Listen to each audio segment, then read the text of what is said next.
Hello and welcome to the Global View. We're looking for ways for investors to make money beyond necessarily the ASX. I'm your host, Nadine Blaney. Nice to see you on this Friday morning.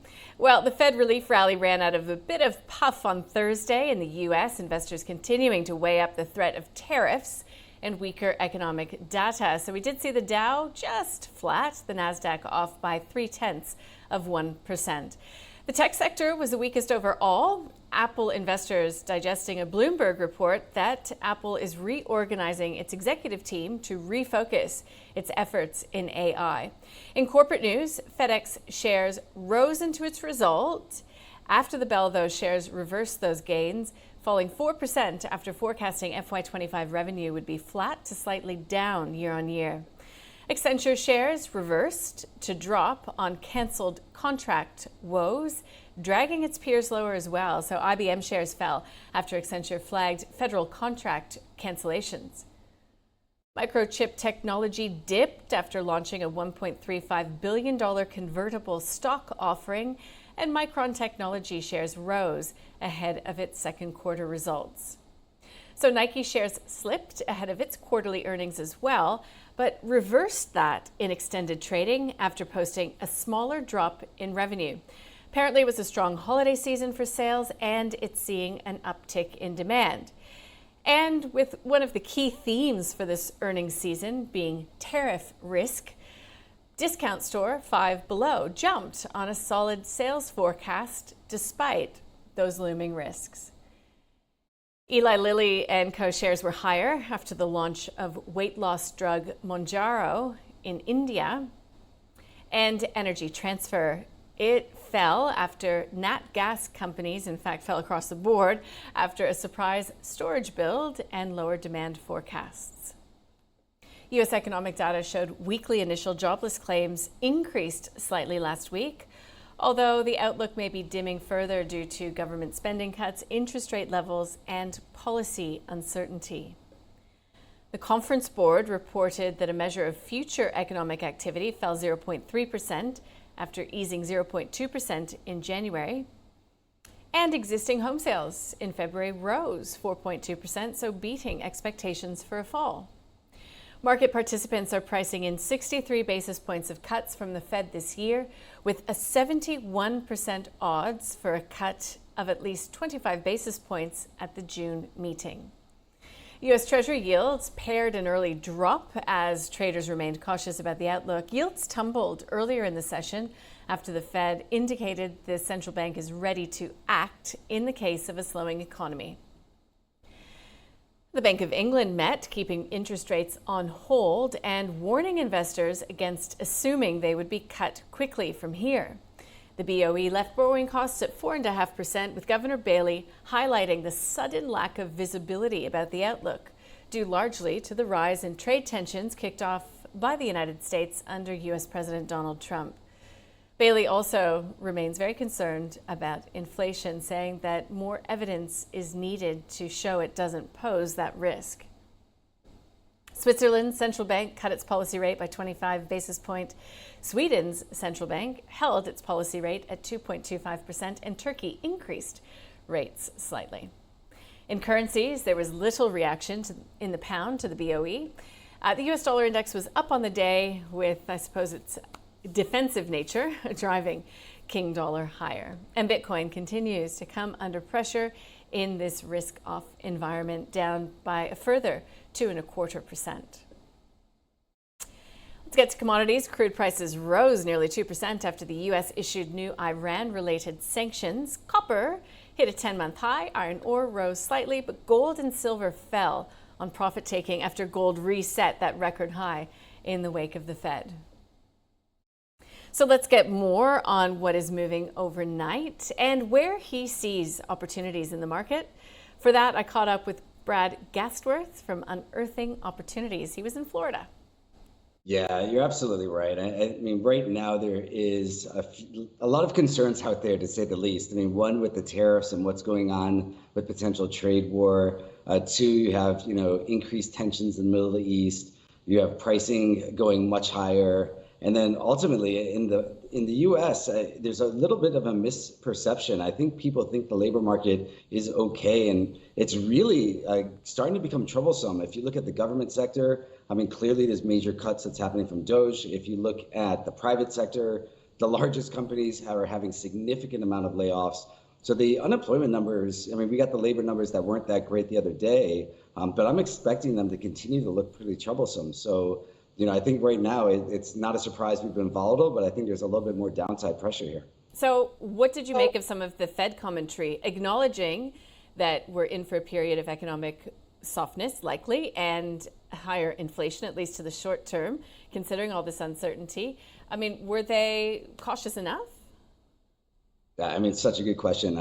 So I don't think so, because I think, they were basically saying, those comments making it sound like the economy is not great, but they were also making a comment saying that they're looking not to cut rates anytime soon, or at least suggested that. I think we need a little bit of fuel here to spur the market. The downside to that is that it's going to cause much higher inflation in the future. So I think they're between a rock and a hard place, quite honestly. But I think their outlook is not that accurate. I mean, they were a little bit more positive on the labor market, which I'm certainly more negative on. On pricing, I mean, they did talk about prices higher, but they were a little bit shy to say that they weren't as high as I think they're going. So I think they're being a lot more conservative than I think the actual market believes it is. Okay, interesting. I would like to get into some corporate news with you that we've had out as of late. One is Google's mega acquisition of Wiz. Now, Google doesn't have the best form in making these big acquisitions and making them work. What is this acquisition of this cybersecurity play indicative of to you as an investor? Yeah, I mean, it shows their focus on their cloud business. I mean, you're absolutely right. I mean, they have not made an acquisition nearly as big as Wiz previously. And they really don't have the best track record with some of their acquisitions, but they have had some of these smaller ones that have been home runs. Remember the YouTube acquisition, which is a phenomenal asset of theirs now, and they spent $1 billion on it, it's like a decade or so ago. I think it definitely shows their importance on the cloud side. It definitely highlights how important they believe cloud security will be, which I absolutely am a believer of. I think it's one of the best investment themes, and it has been for the last 5+ years, and it will continue to do so.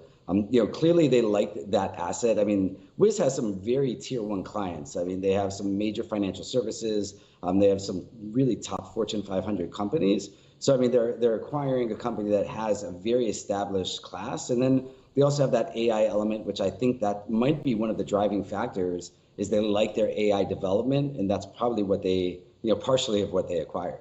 Okay, so you reckon that this deal could be good for Google's shares, and could it drive more M&A in the sector? I think it will drive more M&A in the sector. I do believe that. Now, some of these valuations on these public and even private cybersecurity companies have gone astronomically high, but I do believe there'll be further acquisitions in the space.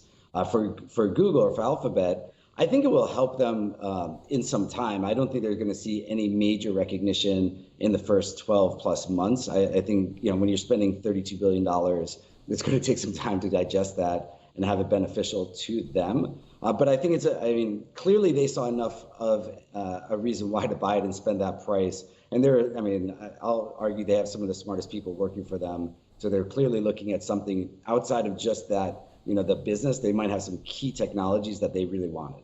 Got it. There's a bit of a debate going on whether Tesla is offering deep value right now or if something fundamental has changed. Not just in terms of its CEO being distracted, but more so that China is bringing it to this EV race, including this week with the announcement that BYD can apparently charge a car in 5 minutes. Where does that leave Tesla?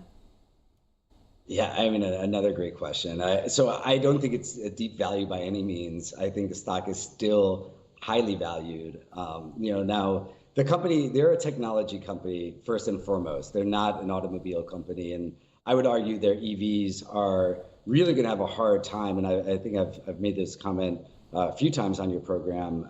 There's a troublesome thing going on with the Tesla automobile, and that is, the service side right now, if you own a Tesla, the service wait is like 3 to 6 months, depending on what's wrong with the car.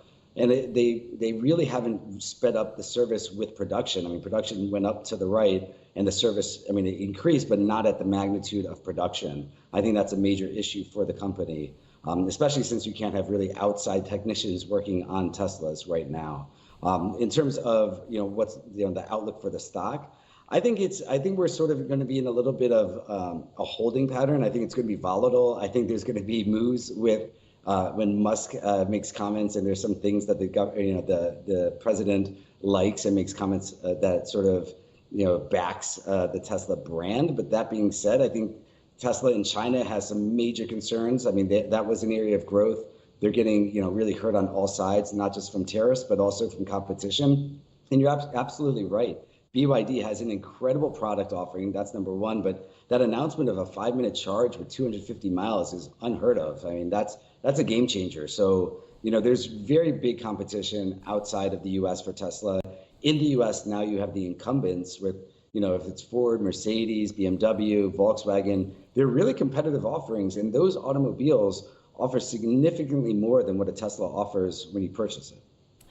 Okay. So with all of that being said, perhaps the U.S., I think you said Fed misjudging the economy and some of the weakness there. Given the fact that we are seeing a bit of a rollover when it comes to those top tech names in the U.S., where as an investor do you need to be right now, Brad? Yeah, I think it's very prudent to have, to start having some cash so you have more of an opportunity if this downturn continues. I've been, an advocate of gold for a number of years on your program, and I continue to have it as a must-own asset. I think precious metals must be in people's portfolios. I do not see, even though we hit new highs, I continue to see new highs over the next 12 to 24 months. It's the one tangible asset globally that has recognition, and I feel like it's the one that, in downturns, it's a great hedge. In inflation, it's a good hedge. I mean, it's a really good asset to have at current levels. So I think even with the run up, it's not overvalued at all, in my opinion. And so would you stay out of consumer-related stocks right now? I know that Nike actually had a good reaction to its result after the bell, but if you think about the Fed and its misdiagnosing of the economy, in your view, wouldn't it leave consumers and consumer stocks very vulnerable? Yeah, another good question. So I think we're going through this period that I believe we're going to see this great bifurcation. So in this next 5+ years, so call it the medium to long term, there's going to be this major split of wealthy and poor. And so on the retail question, Nadine, I would say that the companies that offer luxury goods are still going to be quite okay, which is a little bit counterintuitive because you would think in a downward economy that they would get hurt the most.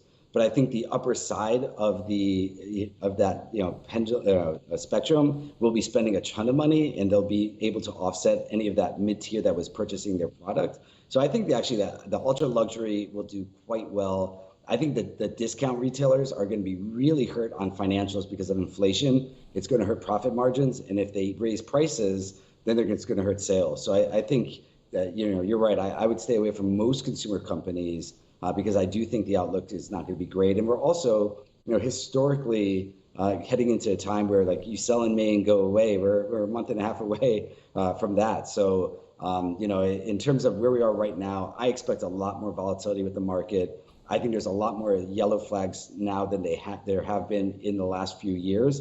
And it's the first time we've actually had market sell-off with some of these macroeconomic indicators, which we've really ignored from a market standpoint for the last several years. Right. So you reckon there's more in this correction? I do believe so. And let's just check in with this local market, what we can expect here. As we make our way toward the open, SPY futures pointing to a loss of about 17 points. Woolies coals will be in focus after the ACCC released its recommendations, 20 of them, to help increase competition in the Australian grocery market, calling the supermarkets amongst the most profitable in the world, pointing out that margins increasing steadily over the past 5 years. We'll also be watching Premier Investments. It was out with its results. No dividend this time around, but it says that it expects to be paying a dividend once again come full year results in February. Andrew Gagan will join you next to take you through the open.